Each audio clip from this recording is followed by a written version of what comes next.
What's up, die-hard fans? James Anderson here, bleed green all day, and you won't believe the news that just dropped today.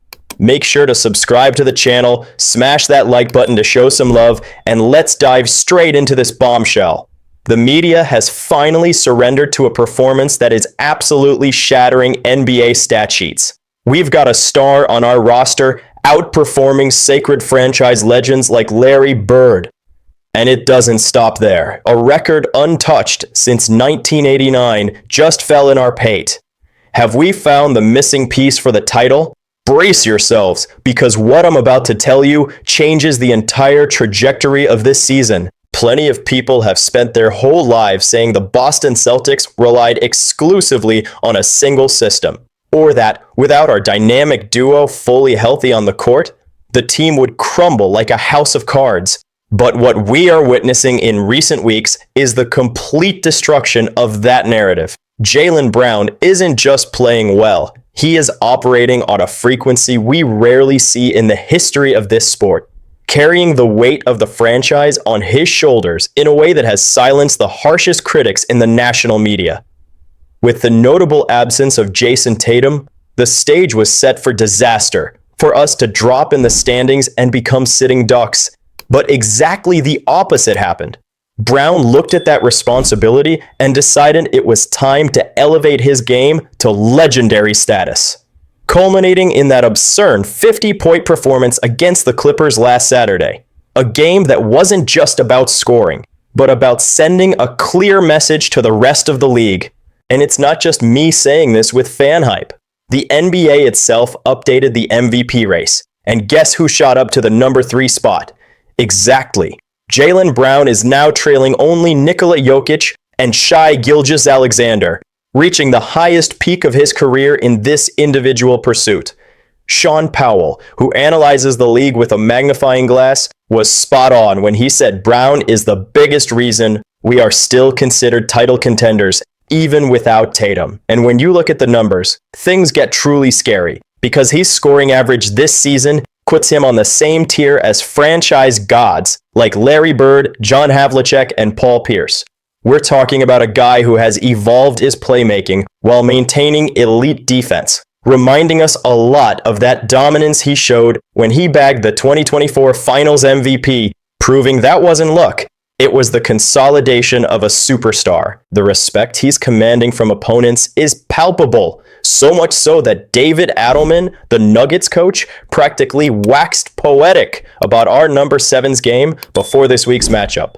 He highlighted something we see every game: the elite mid-range shooting and the ability to close out late in the shot clock. Adelman stated clearly that Brown is an unsolvable problem, that it's impossible to double team him without giving up the three-point line to the rest of our squad, praising the constant evolution of a player who is now a complete threat on both ends of the floor.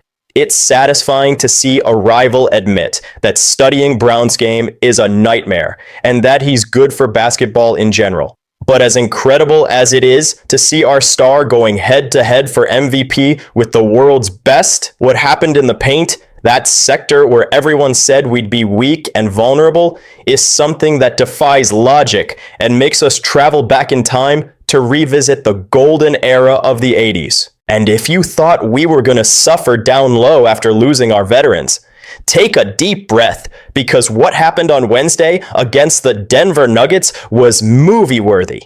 Neemias Queta didn't just step onto the court. He stepped into the history books of one of the most victorious franchises in world sports, doing something that I repeat, no Celtics player had managed to do since the days when Robert Parish wore our jersey. We know the size of the doubt hovering over the center position entering this season.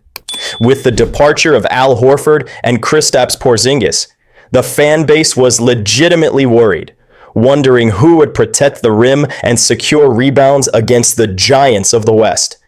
The answer came in a brutal and historic fashion, with a 20-rebound performance that was perfectly symmetrical and terrifying. What makes Queta's feat absolutely insane isn't just the total of 20 rebounds, but how he got them. Exactly 10 offensive rebounds and 10 defensive rebounds in the same game. To give you a sense of the magnitude of this, the last time a Celtics player achieved this 10-10 combination was in 1989 with the legendary The Chief, Robert Parish.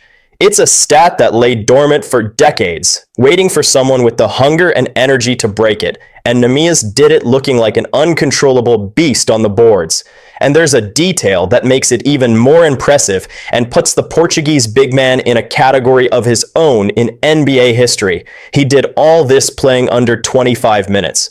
Never in league history has a player achieved this combination of 10 offensive and 10 defensive rebounds in so little time on the floor, which shows an efficiency and intensity we rarely see nowadays. That initial distrust about whether he could handle the job as a starting center is being crushed game after game. Queta has proven to be the anchor we needed, cleaning the glass in a way that demoralizes the opponent. Because there is nothing more frustrating for the other team than defending well and watching our center swallow up the ball on offense to give the team a second chance. Of course, we don't expect him to grab 20 rebounds every night. That would be superhuman. But this performance against the current MVP Jokic and the Nuggets is definitive proof that the front office hit the bullseye by trusting him for this new phase. He is solid, he is productive, and he does exactly the dirty work Boston needs to free up our scorers. And while we're still trying to process that we have an MVP candidate and a center breaking 30-year-old records in the same week, there's that nagging thought about the future of these decisions that shaped the current roster.